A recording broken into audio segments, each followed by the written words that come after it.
So this dude with the dark hair is just standing there with a basketball. Like, can this lunch break be over already? His buddy, meanwhile, is totally bugging out, sweating and scribbling like his life depends on it before the bell rings. But watching the chaos, the guy realizes his friend isn't even doing math, he's just spazzing his hand out, so, whatever, he gives up on the court. The basketball player figures it's freaking freezing outside anyway. He just rests his head on the ball, complaining that cold snap is a totally lame way to describe this level of suck. His friend asks for a better name. And the guy's like, he's got something that sounds way more twisted. He brings up some old school term, kutsamchu, and claims the real meaning is messed up. He starts going on about some folklore, saying the sky gets all ticked off when the spring flowers try to pop up. The kid with glasses just stops, probably wondering if the sky has, like, major anger issues. But then the first guy corrects himself, saying it's actually jealousy that makes the sky freeze all the flowers until they re-dead. When asked where he heard that, he stammers something about a book, obviously trying to hide that he just saw it on YouTube. He's smiling about how dark it is, and some narrator voice is all like, "Is beauty what gets you wrecked?" His friend finally finishes his work, totally oblivious to the heavy vibe that just dropped. They look out the window and figures the break's over. So much for getting a game in. Then a black screen pops up with a creepy question. Why were they the ones who got snatched? Back in the classroom, the teacher's dealing with a sore back and just tells the bored class to study on their own. The kid who rushed his homework just slumps over, hating that he didn't just go play. Nearby, some blonde girl is digging through her purple backpack. Realizing she's missing something, she tells the guy with the glasses, Hongjin, that a picture she put in her desk yesterday just straight up vanished. Hongjin looks totally clueless, like, why would anyone even bother to steal a picture? She immediately blames some other girl named Kim In, getting mad at Hongjin for letting her get near the desk. The dark-haired dude just checks his phone, completely ignoring the drama over some girl from another class. Their fighting gets so loud the teacher cracks a lame joke about them being a couple. The teacher tells them to shut up and go to sleep if they were not going to study like the rest of the drones. Hongjin just sits there in super awkward silence, his face burning from being called out. The whole scene is supposed to be painfully normal, just another boring day. But then Hongjin's look changes from embarrassed to totally confused. The text is all like, this chill moment was supposed to last, but the universe had other plans. Outside the window, these weird black columns of junk start falling out of the sky, and nobody knows what's going on. Terrified by what he's seeing, Hongjin desperately taps the girl's shoulder to get her to look. Then bam, this insane white light just goes off in the classroom. Every single student has to shield their eyes from the blinding glare. As the light finally starts to fade, the kids lower their arms, blinking like idiots trying to see straight, completely lost. One kid is just staring, mouth hanging open in shock, while another one is frantically trying to get everyone to shut up so they can figure out what just happened. The teacher, still freaked out, tries to get it together while the class is buzzing about the flash. Then real panic kicks in as students scramble to the windows, wondering if a bomb just went off or if it's the start of a war. Down on the soccer field, there's this gross, fleshy mound, just sitting there in the middle of the pitch. It's like something straight out of a nightmare decided to plant itself here. A nasty, pulsing blob opening up like some kind of flower with razor-sharp teeth. The students are totally bugging out, just staring at this biological freak show that's crashed their school. The teacher, forgetting how to be curious, just screams at everyone to sit down and, like, pretend the monster outside doesn't exist. But his whole tough guy act is failing as he stares at his phone, sweating like he just saw his data bill. His texts aren't sending, the line to the outside world is totally ghosted. Aiden and some blonde girl get shoved aside by classmates crowding the window, all whispering that it's an alien invasion or something. Aiden just steps back looking so over it, clearly not about to fight for a front row seat to the end of the world. While everyone's losing their minds over the window, one girl spots a weird black orb just showing up on the classroom ceiling. The thing's just floating there, perfectly still, like a floating black hole that decided to ignore gravity right above their heads. Aiden and the girl just freeze, their attention snapping from the drama outside to the creepy new thing inside the room. So the teacher decides to lead, which apparently means ditching the kids and making a run for the office. What a hero in all the chaos. Some kid is just stuck in his seat, his hand shaking so bad he can barely grip his pen. Classmate goes to check on the shivering girl, Susie, who's shaking like she's literally freezing to death. He leans in and then jerks back, realizing her skin has turned to super creepy, unnatural gray color. She's just muttering about her mom being cold, totally zoned out and not responding to him trying to snap her out of it. Aiden suddenly lunges, grabs the guy Jason, and yanks him back hard. Jason starts arguing that she needs a nurse, completely clueless that the black orb is drifting right down to her. A sudden pop of energy freezes him in his tracks as the sphere starts reacting to the girl. The orb makes this bizarre sound as cracks start spreading across Susie's face like she's a broken porcelain doll. Jason screams, like a full-on horror movie scream, scrambling away as she turns into something unrecognizable. The other students can only watch, totally paralyzed, as the black sphere just melts into her. This gross tearing sound fills the room as her jaw unhinges, splitting way wider than any human should. In a seriously messed up move, her whole head just cracks open. It reveals this nightmare of writhing muscle and teeth. Aiden's just staring into the face of something impossible, his brain short, circuiting at the monster standing where his classmate used to be. The blonde girl just crumples to the floor, her legs turning to jelly as this shadow thing covers her. The rest of the class is just frozen, their brains trying to hit the eject button on reality. A massive gray hand slams down on a desk, snapping the wood like it was a toothpick. Susie is gone. Now there's just a giant gray nightmare with a jaw that opens the wrong way and a black void floating above its head. The creature makes this weird mechanical noise, the black sphere pulsing with bad vibes. Aiden and the others are holding their breath, hoping that if they don't move, it can't see them. But of course, some idiot has to ruin the whole stealth plan, and a book clatters to the floor. The sound is like a dinner bell, and the creature's head snaps right toward the terrified group. Okay, so the shock wears off and it's just pure panic. The whole classroom just, explodes into a total stampede. Everyone's survival mode kicks in, and apparently, that means shoving your bestie out of the way to save your own skin. Savage. In all the chaos, our dude Jin loses his glasses. Great, now the whole nightmare is just a terrifying blur. Through the fuzzy mess, he spots the blonde girl, still just frozen on the floor, totally bugging out. He scrambles over to her and realizes she's not hurt. She's just literally paralyzed with fear. He's sweating bullets because he knows this has gone from 0 to 100 real quick. Some other kid just barrels past them, screaming his head off, while basically using everyone else as a meat shield. The creature's arm, or whatever that shadowy tentacle thing is, just whips out. Kids are pouring into the hallway, screaming for teachers who, let's be real, have already pieced out. A gnarly black spike just shoots out of nowhere and nails some kid who was trying to run. He just freezes. That "oh crap, I'm dead" look on his face right before it even starts to hurt. This thing is just owning the room now, like some giant grim reaper standing over all the busted up desks. Some poor sucker gets snagged by the leg, and you just hear him screaming as he gets yeeted into the air. Anyone still stuck in there is just hiding, trying not to watch the horror show happening right in front of them. The hallway is a total clog of desperate people. Dudes are literally climbing over each other to get out.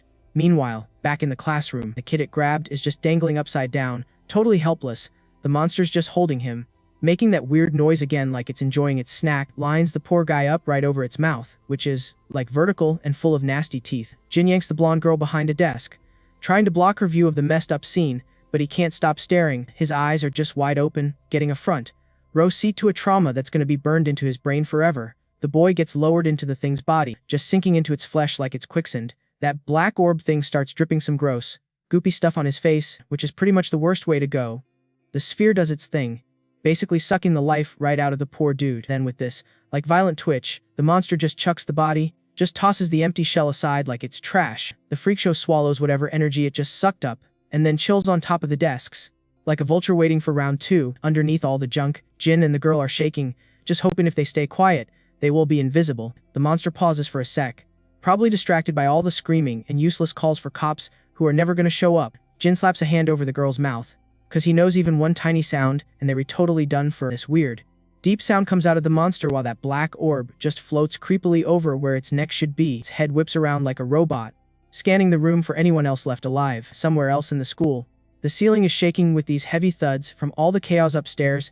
Down in the boys' bathroom, some kid with a buzz cut is just staring at the ceiling, freaked out by the sound of the school literally falling apart. Next to him, this dude with gray hair is just casually smoking by the window, acting like the end of the world is just, whatever. He gets this messed up smile, and the smoker offers the other guy cash, daring him to go out and touch the nightmare. Buzzcut dude just looks at him like he's insane, saying there's no way he's gonna off himself for chump change. The gray-haired psycho just laughs like it's all a game, but his eyes are pure crazy. Down on the field, this massive mound of teeth is just sitting there, super quiet, like some gross, fleshy volcano waiting to blow. The smoker's laugh dies out, and you can practically see the sick idea cooking in his brain. He gets this nasty grin on his face, the kind that tells you he's way more of a monster than the things outside. He glances down at some poor kid they beat up earlier, who's just passed out cold on the floor. He tells his goon to wake the kid up, deciding he's found a new toy to play with. When his buddy asks why, he's all like, just want to see what the thing down there does. A second later, some poor dude is being forced out onto the grass. It's a death march. Basically, the battered student, Chalman, stumbles out with a blindfold on, totally clueless about the horror he's walking toward. From the balcony, the bullies are steering him like a remote control car, threatening to waste him if he even thinks about stopping. The gray-haired tormentor is just chuckling, getting a real kick out of watching his victim walk to his own execution. His friend is filming the whole thing, sweating like crazy, probably wondering when karma's gonna come crashing down on them. Chalaman gets closer to the pulsating mound, its giant jaws just hanging over him, silent and creepy as hell. The smoker actually sighs, all bored because the monster isn't immediately tearing his bait to shreds. His eyes go wide with excitement as he tells the camera guy to hold steady for the main event. The footsteps keep going across the grass, each one taking the blindfolded kid deeper into the kill zone. Then all of a sudden, Chalman just stops. He's clutching his busted ribs, begging that he literally can't take another step. Chalman is shaking under the blindfold, trying to wrap his head around some twisted survival logic. Standing in the shadow of that throbbing thing, he decides facing a literal monster is still better than dealing with those jerks. Back in the classroom, it's dead silent where Jin and the blonde girl are hiding in the wreckage. The creature's head starts to detach, and this black orb just floats out of its neck stump, so nasty. It's making this weird, rhythmic sound, and its cage of teeth is twitching like it's alive while it scans the room. Jin is staring in absolute horror, realizing their hiding spot is actually a death trap. The headless freak crawls on top of the desks, all jerky and searching. The second he knows they rebusted, Jin grabs the girl and screams for her to run. A massive black tentacle thing smashes down, completely obliterating the desk they were under just a second ago. The creature's limbs are snapping furniture like twigs. Its strength is just off the charts, crashes to the floor in a total frenzy, thrashing around like a maniac trying to catch them. Sharp black spike shoots through the wall, barely missing Jin as he scrambles away. Debris flies right past his face. He's stunned for a sec by the near miss. Dust fills the room, hiding the monster, but not making it any less deadly. Jin tries to get the girl to keep moving, but the terror is just too much for her. She just collapses against the wall, sobbing for her mom and shaking uncontrollably. Jin kneels beside her and gets that gut-wrenching feeling that she's completely shut down. A sound from behind freezes him solid, and he turns to see their time has officially run out. So this thing is like scrambling over desks, getting closer way too fast. Hong Jin's brain is going a mile a minute, doing the math and realizing, yeah, we were not both gonna make it. He looks at the girl, who's just frozen, and gets this like super dark idea. In a split second, he just dips, running the other way, and totally leaves her there on the floor. The girl's just crying her eyes out, so freaked out she doesn't even clock that he bailed on her. This gray nightmare thing is just looming over her, like some giant shadow of pure doom. She finally peeks up and just lets out this insane scream as the monster dives at her. Meanwhile, some gym teacher is stomping down the hall, all ticked off about the noise and totally clueless that the world is ending. He's got a baseball bat, of course. He's all set to bust some kids for what he thinks is just a stupid prank. Some student is pointing like a maniac at the window, screaming at him to look behind him. The teacher turns to yell at them, and bam, a black spike just blasts through the door and nails him. His angry face just goes to pure shock when he figures out, way too late, that detention isn't gonna fix this mess. The creature just starts wrecking the classroom, and its vibe alone is enough to make everyone else completely lose it. The blonde girl just collapses on the floor, totally breaking down and sobbing for her mom. Her screams are just like bouncing off the walls, totally useless and drowning out the sound of everyone else getting wrecked. Tears are just pouring down her face as that primal, I'm about to die feeling just completely takes over. Right when she's about to give up, a hand grabs her wrist and yanks her back to reality. It's Hong Jin, dragging her dead weight across the floor while literally complaining that she's heavier than she looks. He yanks her into the shadows, and she's all crying and demanding to know where the heck he went when everything went down nearby. The gym teacher is just, a decoration on the floor now, his stupid bat being zero help against a monster that doesn't play by the rules of physics. The creature starts forcing its huge body through the doorway, its limbs making these gross cracking sounds against the frame. It just casually tosses aside what's left of its last snack, getting its claws ready for the next person on the menu. The gray nightmare finally gets all the way into the room, its weird black orb thing pulsing like it's starving. It starts creeping through the trash classroom, flipping desks like they re nothing, looking for anyone still breathing. The heavy footsteps start getting closer and closer to this tall cleaning locker just chilling in the corner, trying to look all innocent, and guess who's inside? Our two heroes, squished together with a bunch of mops, trying not to breathe in the dark. The girl starts to totally freak out, asking what they're supposed to do now that the monster is literally inches away. And even now, she somehow has the energy to call him out for trying to ditch her earlier, like read the room, girl. Hong Jin is so not having it, he basically tells her to shut up, since he's, literally saving her life at this exact moment. Trying to calm things down, he promises to buy her snacks every single day until graduation if they actually survive this. She actually argues back that she should be the one buying him stuff since he saved her, which I guess proves people still worry about who owes who during an apocalypse. Outside their flimsy little door, the classroom goes dead silent, which is like 10 times scarier, and then this long, gray hand just slides across the floorboards, creeping way too close to their hiding spot. So the girl's whispering, hoping the monster bounced, and Hongjin's like, let's check if the coast is clear. Lame idea.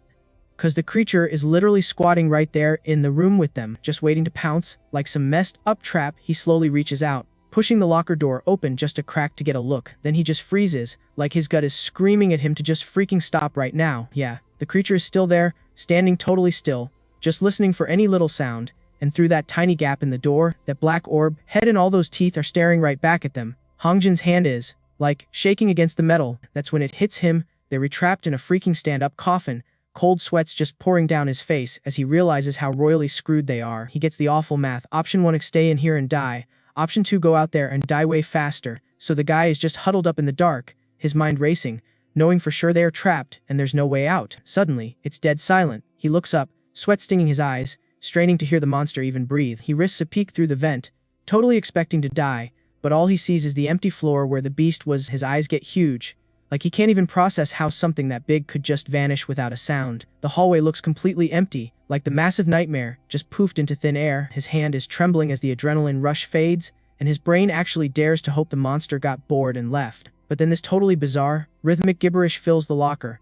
A sound so alien it feels like it's vibrating inside their skulls. The blonde girl's mind just snaps, and she starts screaming in pure terror as the insane noise just breaks her. Hongjin joins in, screaming his head off and clutching his head while the sound torture basically puts a giant eat us sign on their locker. Outside, the school looks deceptively chill under the bright sun, like a silent tomb for everyone stuck inside. That piece gets totally wrecked when the third floor wall just explodes outward, throwing debris and dust everywhere. Down on the soccer field, some dude is shuffling through the grass, totally oblivious to the building falling apart above him. It's Kalman, blindfolded and in pain, standing right in front of a sleeping mountain of flesh, a sacrifice for his jerkwad bullies. His hand brushes against the thing's side, and the cold, nasty texture totally messes with his head. Since he can't see, he yanks his hand back and cusses, freaked out by the weird surface. But he still has no clue he's touching a living nightmare. Up on the balcony, the bullies are dying laughing, so stoked that their little pawn actually made contact with the beast. Kalman is yelling in confusion, a one-man show for the sociopaths watching him from their safe little spot. The gray-haired ringleader is just grinning, telling his camera guy to keep rolling so they don't miss the freak out. He yells down to the field, making fun of Kalman, telling him to take off the blindfold if he's so curious, but his laugh gets stuck in his throat when the thunderous boom of the wall collapsing finally hits his ears. The bully's stupid smirk is gone, replaced by actual confusion as he looks away from his victim to see where the noise came from. A massive hole has been blown clean through the side of the building, smoke pouring out like the school itself is bleeding. Kalman, sensing the whole vibe just shifted, reaches for his blindfold with shaky hands, ready to see the ugly truth. He, rips the blindfold off and just glitches, his brain totally blue screens cause he's staring up at this, skyscraper of teeth. Then bam! This giant black spike thing just yeets itself out of the exploding classroom and slams in the field. The whole ground, shakes. The shockwave is so insane it just rips the red blindfold right off, and poof, it's gone. Just a tiny piece of cloth in all that chaos. The silver-haired jerk is, clutching the railing for dear life. His face goes ghost white when he figures out this isn't some game anymore. It's a total bloodbath. Meanwhile, in some safe classroom, all these kids are smooshed against the windows, just staring at the monster. They're totally grossed out but also, can't look away, so the thing on the field starts freaking out, twisting around and opening its giant mouth, all ticked off that some new player just dropped in from the sky. In the middle of all this crap, some girl with eagle eyes points at the dust cloud, totally bugging out, cause she realizes a person just fell with all that rubble. All the looky-loos at the windows are, gasping. They can't even believe someone is actually standing in front of that thing. You can practically hear them whispering through the glass, is this dude insane? He's literally walking right up to it. Then Chelman actually touches it, puts his hand right on the gross mound while the whole school just stares, completely shook. The kids' faces are just, pure horror. Their brains can't compute what they were seeing. Is this guy brave, or just has a death wish? Someone's eye goes all wide with fear, cause they spot something else dropping super fast from the sky, and the view from the classroom just blurs as that gray nightmare falls past the window, ripping the whole wall out on its way down. Gravity's you remind now, and just yanks the monster down in a tornado of busted bricks and junk. Down on the ground, Chelman rips off his blindfold, totally clueless that the real party crasher just landed behind him. His eyes, pop out of his head now that he can see again, only to be replaced by a total visual overload of pure terror. A freaking huge spike of energy just smashes down, making this massive shockwave, basically announcing the monster's grand entrance onto the field. All the students are, leaning way too far out the busted windows, watching this epic monster fight go down in their own freaking schoolyard. Hands are flying over mouths, trying to hold in the screams, cause everyone's finally getting how screwed they are. The gray thing gets up from the dust, making this creepy laughing sound while its black orb thing pulses inside, Whatever chill anyone had is gone, the hallway just explodes into total, screaming chaos. The monster's just crouching on the lawn, like a predator that's kinda confused about where it just landed. Some teacher is screaming at the frozen, stiff students to run. But like, nobody can even hear him over the sound of everyone trampling each other. Back in the janitor's closet, the dust clears, and surprise, their hiding spot is now like an open-air balcony. The fourth wall is just gone, so Hong Jin and the blonde girl are just sitting there, totally exposed, just shocked they not, a red smear on the floor. The girl completely loses it. The adrenaline's gone, and now she's just a crying, shaking mess in the rubble. Hong Jin just stares out at the giant hole where the classroom wall was supposed to be. He's, like, trying to process that they somehow survived, and crawls over to the busted edge. He's got to see where that thing that was hunting them landed. He peeks down from their super sketchy ledge, and yup, there's the gray nightmare, just chilling on the soccer field. The thing is just sitting there, not moving, like some messed up statue made of meat and teeth, just plopped on the grass. Behind them, the classroom is pure anarchy. All the kids who are still alive are basically stomping on each other to get to the door. The blonde girl looks over at Hong Jin like, what now? After almost getting splattered, she trusts this dude with her life. For real? So, Hong Jin's totally bugging out, like monster outside, but this whole building is about to pancake them. He yanks her shoulder, figuring, yeah, staying in a room that's falling apart is a stupid way to die, but then he gets up and it hits him like a total brain freeze. There's literally nowhere to go. The girl's like, let's go outside. Totally forgetting about the giant flesh ball chilling on the lawn, Hong Jin just stares down at that freaky thing, knowing that bailing on the school means walking right into its kill zone. Great plan. Meanwhile, the hallway is pure chaos. The whole student body is just a stampede of idiots running somewhere. Who even knows? He's just watching this mess thinking, yep, everyone's brain just checked out, no logic, zero guts. Then some dude he knows pops out of the herd, talking about hitting up the teacher's lounge to grab their confiscated phones. It's that Kimin guy, the dark-haired one from before. He's got this stupid smirk on his face, like he's not in the middle of a monster mash. He's all, whoa, what happened to your classroom? And Hong Jin's just like, why are you just strolling around like it's a field trip? He claims he was just looking for his buddy. But then his eyes lock onto the nightmare fuel out on the field. When he finds out that blob of grossness used to be a person they know, that stupid smile finally gets wiped off his face. Hong Jin, trying to be the adult here, gets them back on track, asking if Ian even bothered to check the office for their phones yet. Ian whips out his own phone to show them the deal. Surprise, surprise, the whole digital world is dead. Total blackout. Hong Jin starts freaking out, demanding answers nobody has. You can see him getting pissed as their chances of survival get slimmer. They all just stare at the creature down there, wondering if it's like a walking emp bomb or something. Ian's bright idea is to just chill and wait, so sure the grown-ups are on their way. The blonde girl is like, okay, where? She's already trying to map out the school for the best hiding spot. But of course teamwork is totally not happening. They all shout out 3 different places at the same time. Then it gets super awkward and quiet. Yeah, their little survival squad is already a total failure. Ian gives them this look, like they were complete morons arguing that their ideas are basically useless. Hong Jin tries to take charge, pushing for the auditorium before they all become monster cho. But while they were arguing, the other guy shuts them up, pointing out this isn't some lame fire drill that will be over in 5 minutes. He thinks it's going to be a long haul, so he's all for raiding the cafeteria to get the snacks. Meanwhile, Hong Jin's over here thinking the army's going to show up for dinner. He points to the massive hole in the wall, arguing that maybe a solid wall is more important than Cheetos right now. The girl finally has enough and just snaps, interrupting their dumb argument to question their whole plan. She's like, hiding is stupid. They need to be somewhere they can be seen, for the rescue teams. She's rubbing her head, explaining that help isn't going to just waltz in the front door anymore. It's not the Dark Ages. Ian actually thinks about it for a sec and realizes she's right.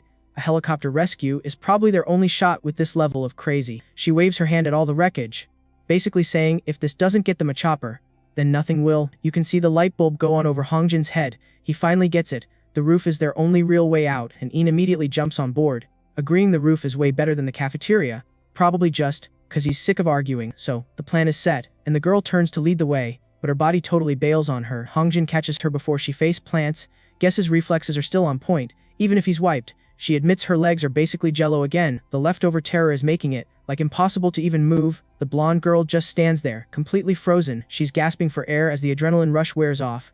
Hong Jin checks on her, his voice all tight and worried, asking if her legs are even working. She hangs onto his arm, trying to stay upright, and feels him shaking like a leaf, and that's when it hits her for all his tough guy act. He's just as freaked out as she is, putting on a brave face. She's like, I can walk, refusing to be useless during the end of the world. Through the busted up wall, the schoolyard is dead silent, with that gray nightmare just chilling on the grass. They bolt up the stairwell, their footsteps echoing like crazy in the concrete tube. They start to panic, arguing if the roof is even unlocked. Hongjin is banking on some burnout, leaving it open for a smoke break. Ian gets all offended by that. He's like, "Did you just assume I smoke because of my vibe?" They race up the last flight, praying the door isn't locked, and this whole thing isn't a dead end. Ian starts to deny being a smoker again, but his whole argument gets shut down by a random bit of luck. The door is just sitting there, unlocked. Someone else already picked it and got to the safe spot first. A hand shoves the handle, and the click of it opening is, like, the most relieving sound ever. They spill out onto the roof, desperate for fresh air. Turns out, it's already a party up there, a really grim party of other survivors huddled together. The gray-haired bully turns, his eyes narrowing when he sees Ian rolling in with the new people. Other students are arguing in hushed tones, totally on edge from all the waiting around. Hongjin scans the crowd and figures out their get to the chopper plan wasn't exactly original. Ian sees the total hopelessness on everyone's faces. The whole rooftop has this heavy, doomsday vibe. Hongjin curses under his breath. He can feel the mood shift before he even sees what's causing it. Ian just stares at his shoes. He mutters that they've officially gone from bad to so dead. The blonde girl is sick of the vague warnings and demands to know what's going on. While they were trying not to die, Ian turns his back on them and says,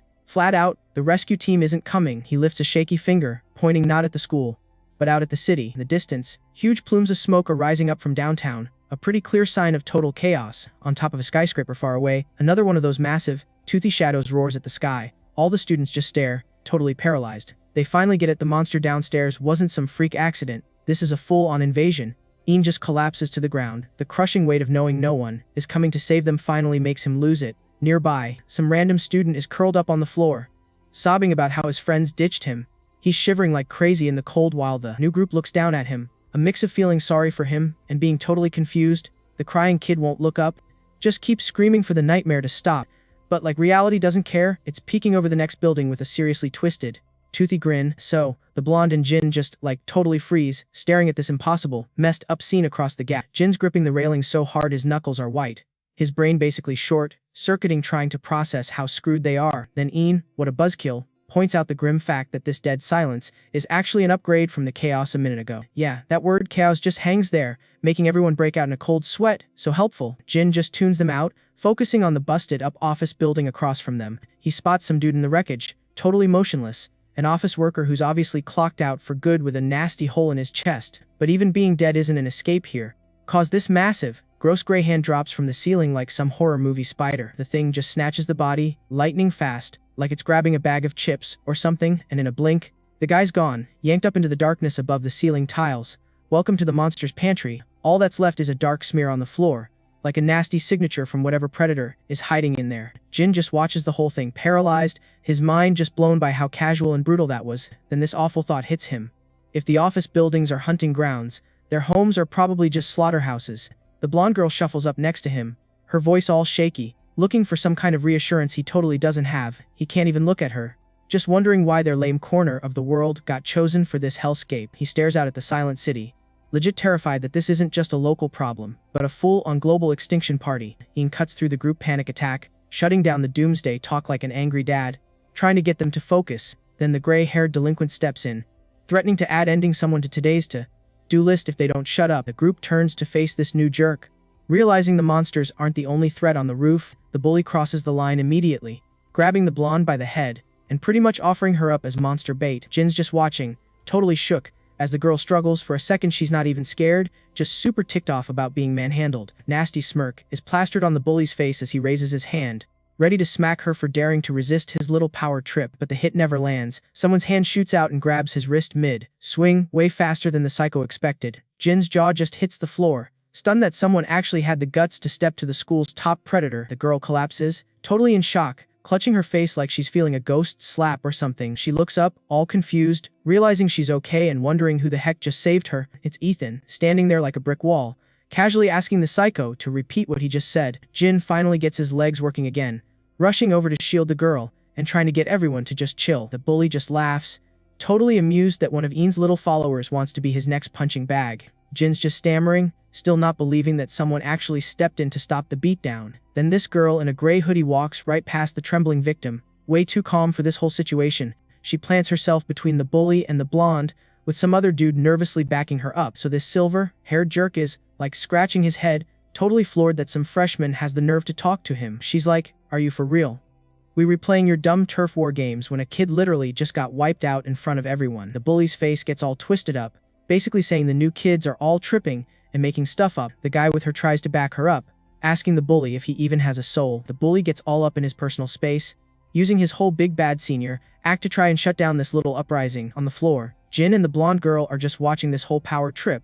Realizing this is the worst possible time for ego games, Jin just grabs his head. It's like, the world is ending, and these clowns are still obsessed with their stupid high school drama. But their little argument gets cut short when the crowd starts whispering and pointing at something new and weird in the sky. It's that same creepy black sphere, just floating there above them, like a period at the end of their lives. Jin and the blonde girl just lock up. They know that thing. It's the same freaking orb that wrecked their classroom. Jin gets this insane flashback of the transformation, the sphere, the cracks, the monster being born. He's suddenly drenched in sweat as he puts it all together. That sphere isn't just some random piece of junk. It's the trigger. The black thing starts humming, giving off that same messed up vibe that kicked off the last massacre, forgetting all about being the awkward new kid. Jin just screams at everyone to get moving. Aizen and the bully just stop and stare at him like he's totally lost his mind. But Jin just yells the horrifying truth at them, that sphere means one of us on this roof is about to turn into a monster. The whole vibe on the roof flips from a lame bullying session to a potential death trap. The girl in the hoodie freezes, because the pure panic in Jin's voice shatters her cool. The bully just busts out laughing, thinking the idea of simultaneously monster-ing out is, like, the funniest thing ever. But Aizen isn't laughing. He sees the legit terror in his friend's eyes and knows this is no joke. Jin points down at the nightmare in the courtyard, telling them the thing used to be a student named Kim. That's all the proof Aizen needs. He is gone, ditching all the doubters in the dust. Jin grabs the blonde girl's arm again, dragging her into a full-on sprint and yelling that he'll explain later. The hoodie girl and her defender get the memo that they need to stick together to survive and scramble to follow. But the bully steps in their way, his massive ego refusing to let his audience leave. A seriously twisted grin spreads across his face as he blocks the exit, like he thinks their panic is some kind of hilarious personal insult. The girl just stares him down, completely silent and unoppressed, knowing his total stupidity is about to get them all unalived. The bully clenches his fist, pissed that his authority is being challenged by some random girl, but his little power trip gets cut short by a blood-curdling scream from the crowd behind him, the crying kid on the ground. He's gone dead silent. A black sphere is just hovering ominously right over his head. His face starts to crack like old porcelain. He's muttering something over and over, a pretty clear sign his humanity has officially left the chat. Jin screams at the top of his lungs, knowing exactly what kind of fresh hell is about to be unleashed. Aizen reacts instantly, ditching the standoff and lunging for the only door off the roof. He shoves the door open, desperate to make an escape route before the real horror show begins. He, stops for a sec, looking back to make sure his friends aren't already monster food. The bullies finally whip around, their whole tough guy act just vanishing when they hear bones start to snap. Ain just watches, totally freaked out, as the student starts to morph. He's ballooning into some messed up shape that's, totally anti-biology. A huge gray hand just slams down, pinning some kid to the concrete. It was nasty. The crying kid is long gone, replaced by this towering, lanky freak show with a vertical mouth that's just itching for a fight. And then it hits all the other students like a ton of bricks. They're retrapped in a cage with a freaking tiger. Ian screams for Ethan, his voice totally cracking. As the whole rooftop goes to heck, Ethan is already sprinting for his life, his face all twisted up like he's trying to outrun death itself, and holds the door open, basically being a human doorstop for the stampede of terrified students. They just pour past him, messy wave of uniforms, all desperate to get a wall between them, and that thing, Ain can barely stay on his feet. Almost getting swept away by the mob, he's frantically searching the crowd, screaming Ethan's name, refusing to bail without him. Ethan pops out of the crowd, pushing the blonde girl and some dude in a hoodie toward the exit like a sheepdog. He chances a look over his shoulder, just in time to see the monster's massive arm crash down right near the door. One of the bully's cronies is just standing there, frozen, realizing way too late that being tough in theory is way different than in real life. He gets sent flying, just swatted away like a gnat by the creature's insane strength. The monster hits with scary good aim, its black arm thingy skewering some student who wasn't quick enough. The hoodie girl just freezes, watching this poor dude get taken out literally inches from her face. The victim just collapses at her feet, coughing up blood and taking his last few confused breaths. So messed up, the creature looms over them, its weird vertical mouth gaping open while some black orb pulses with seriously bad energy. Ethan grabs the blonde girl's arm and just yanks her out of the way right as the monster was about to swing again. At the doorway, Anne and the girl are hesitating, scared to death to leave Ethan behind in that slaughterhouse. But he turns back to the chaos, yelling he'll figure it out. While playing decoy, Ethan basically decides that being a suicidal distraction is better than doing nothing at all. He screams to get the monster's attention, then chucks something he borrowed right past the hoodie girl, who's trying to run. It startles her more than the monster. Seriously. Even with death breathing down her neck, She finds time to chew him out for throwing her expensive gear. The guy who was defending her earlier is just staring in horror, all his bravery completely gone. The lanky nightmare towers over the frozen kids, its shadow stretching out like a giant claw of death. The so-called defender is scrambling backward on the floor, his voice cracking as he begs everyone to just run. One girl squeezes her eyes shut, chanting that it's all a dream. Just as the black tendrils reach for her, a pair of feet slams onto the ground. Someone just interrupted the murder fest. Some other dude charges in with a taser. Of all things, he's screaming a battle cry that's half brave and half pure terror. But his big hero moment totally flops when he realizes the monster doesn't react like a person. The creature just backhands the hoodie girl away like a fly, sending her tumbling through the air. And just like that, total chaos, the thing just goes berserk, its arms a total blur of pure destruction. Next thing you know, the nerd in the glasses is spitting up blood. Cause that hit totally wrecked his ribs. Everyone freaks and bolts, turning the roof into a legit bloodbath.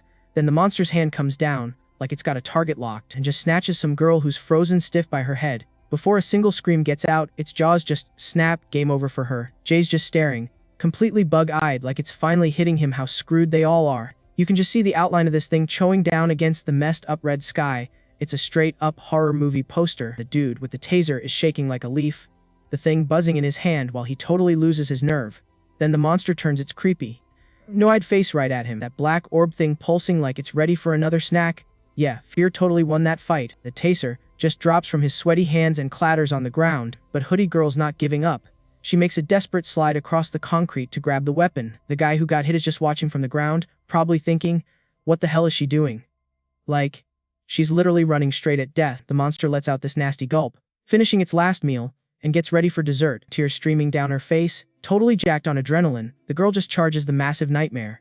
She lets out one last defiant scream, and shoves the sparking taser forward with every last bit of strength she's got. It hits, pumping thousands of volts of blue lightning straight into the monster's hide. The thing just freezes up, its black orb shaking like crazy while it makes this weird, staticky noise, but instead of dropping dead, its head just explodes into this insane fan of black spikes. So not good. The girl is just frozen, staring up, realizing all she did was seriously tick this thing off. Huge black spikes start slamming into the ground, turning the whole roof into some twisted game of hopscotch.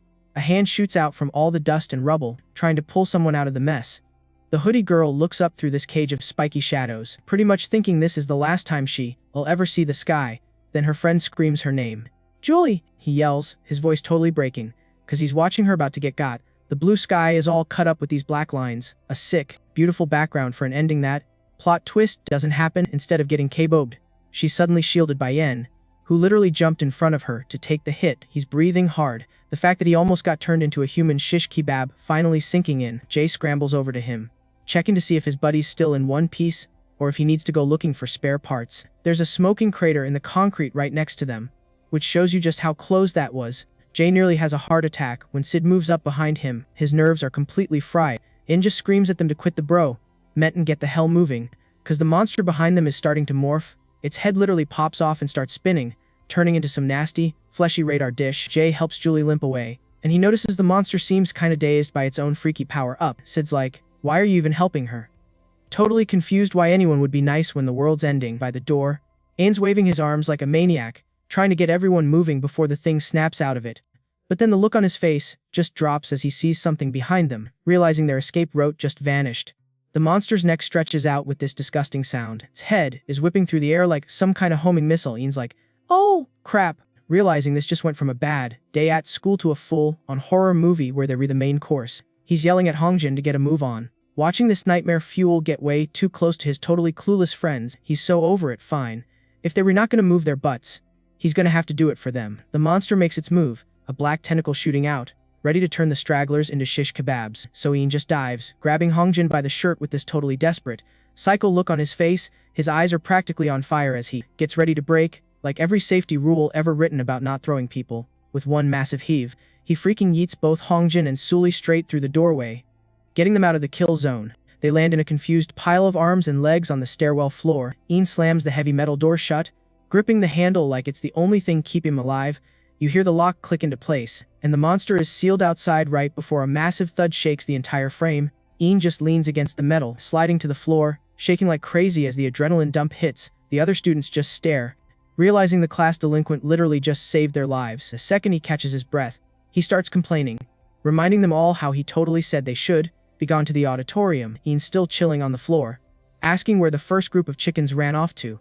And some girl tells him they already bailed. Hongjin goes over to his friend, basically asking if his legs are busted, or if he needs to be carried out of there like a princess. Then there's a sudden, nasty little click from the door handle that makes Hongjin freeze up, his blood turning to ice. Ian starts scrambling backward, totally panicking, realizing the thing on the other side is actually trying to open the door. The blonde girl is trembling, desperately asking if that little lock is seriously going to hold against that thing down below them.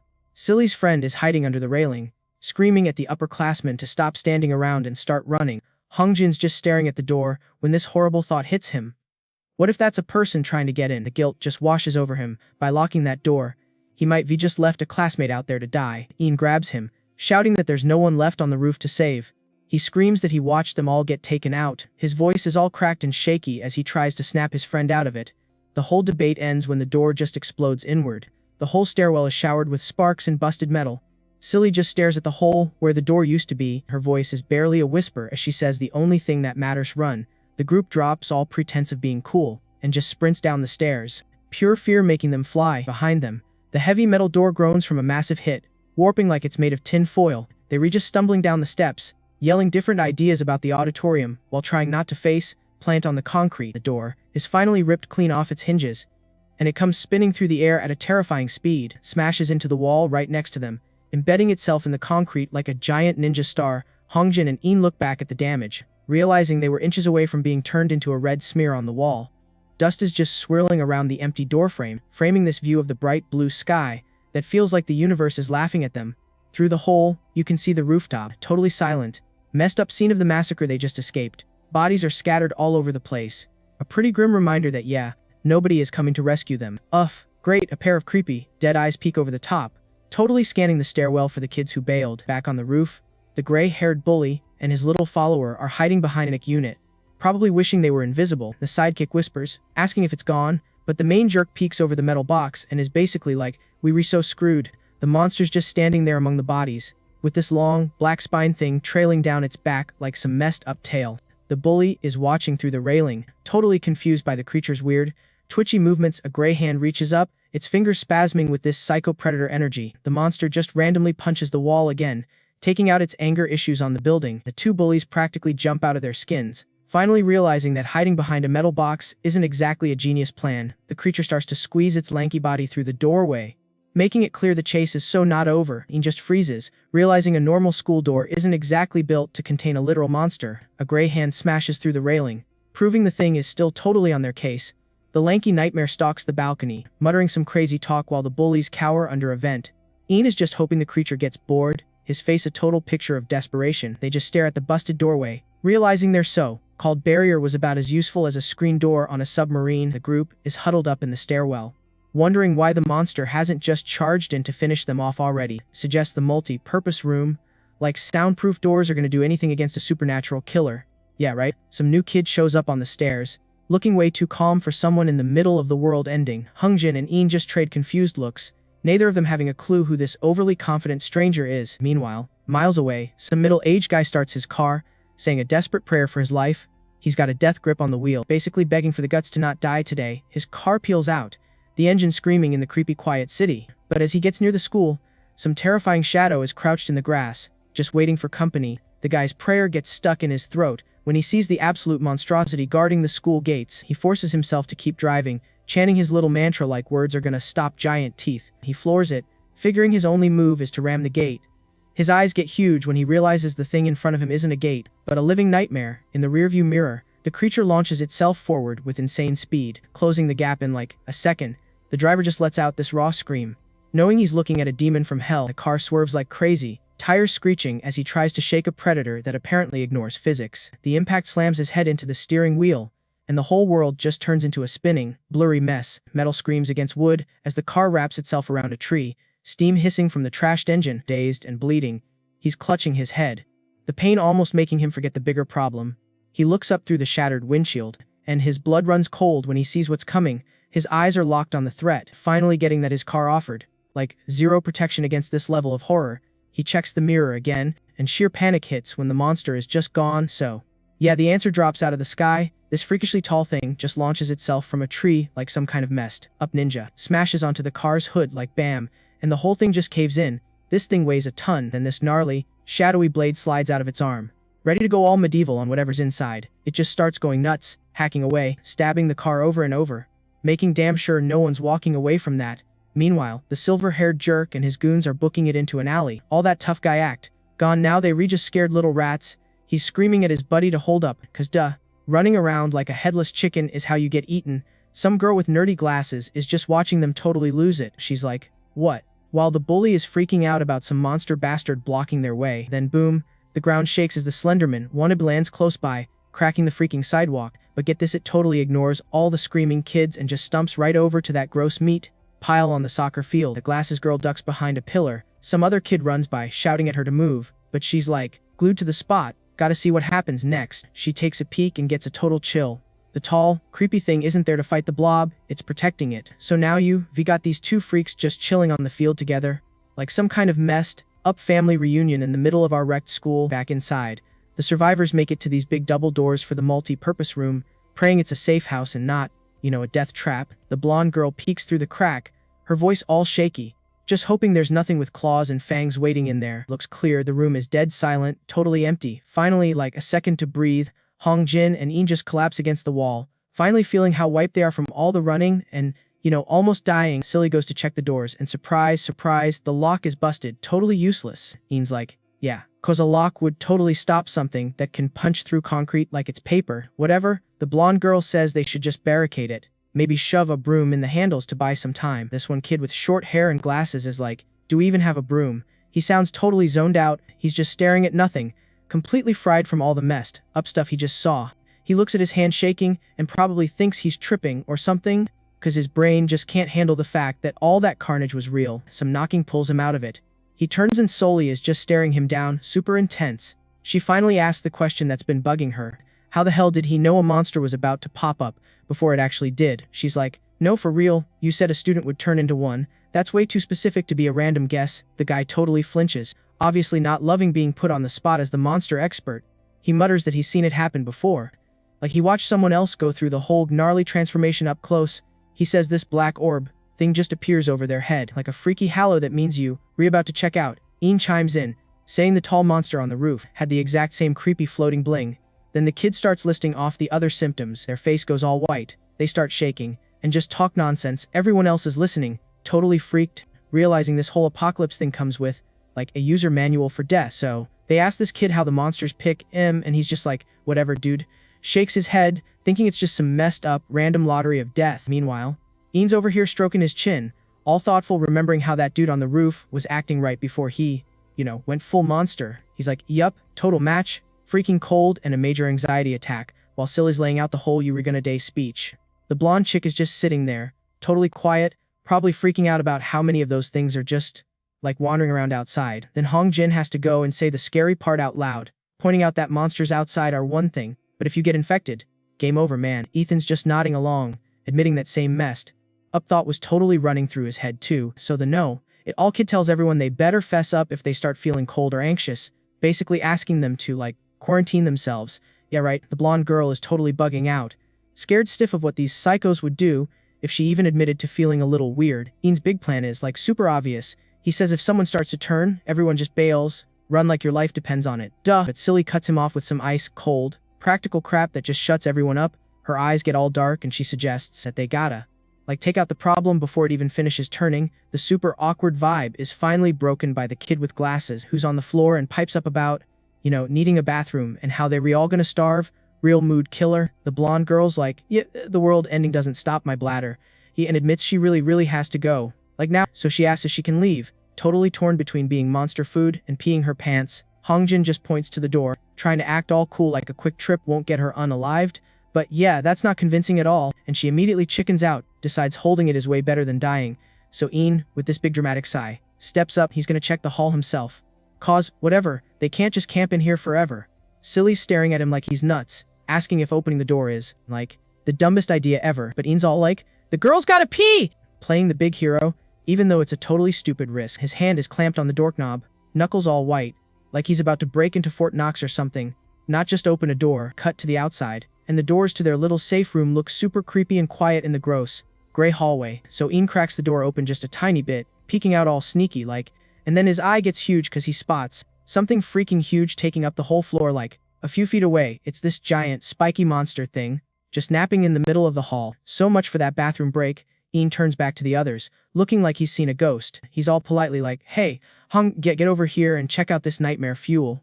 He puts a finger to his lips, but his eyes are screaming a warning that being quiet is the only thing keeping them from being dead. The blonde girl is just staring, totally confused, while Ian is basically vibrating with terror. The kid with glasses starts freaking out, thinking that thing from the roof actually followed them here. Hong Jin just freezes. He hears this weird, like squishy sound coming from the other side of the wall. He starts sweating bullets, because he realizes the sound is getting closer, and it's for sure not some person. Then BAM! A bunch of sharp, freaky spikes just bust through the doorway, sending wood flying everywhere. The blonde girl starts screaming her head off, yelling about why the heck they didn't barricade the door yet, and Ian, he's just standing there, totally frozen in front of the new hole in the door. His name gets called, and boom, the whole screwed up situation just smacks them in the face.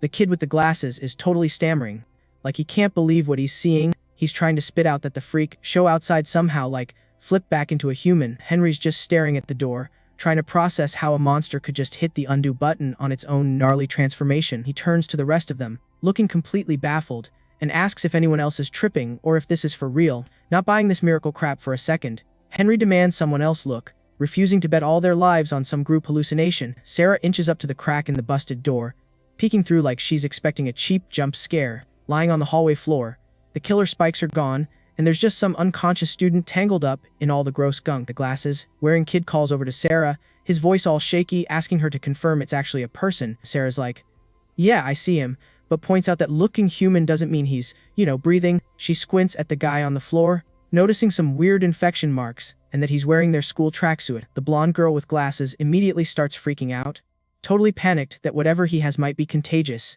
The first kid with glasses just sinks to the floor, dealing with the messed up realization that the monster might be a classmate who's still alive. Sally and Henry look down at him, and the room gets dead silent with the weight of what they're all thinking. Henry stares at the kid with total dread, knowing he's about to suggest some stupid rescue mission that'll get them all unalived. A student lifts a finger, bringing up some zombie movie logic about how some people have, like, natural antibodies. Henry gives him a look like he's completely insane, wondering if this is really the best time for a film class. Not giving a crap, the kid argues that if someone fought off the change, they could be the key to a cure for everyone. Sarah actually pauses, her whole expression changing as she realizes his geeky movie rant might actually have a point. She clarifies that the antibody theory is a total long shot, but the fact the monster changed back proves the whole process can be reversed. The blonde girl gets it, realizing that if they check this dude out, they might figure out how to turn the monsters back into people. Henry lets out a huge sigh, accepting that their only chance of survival might be to save the very thing that tried to kill them. The glasses guy points excitedly,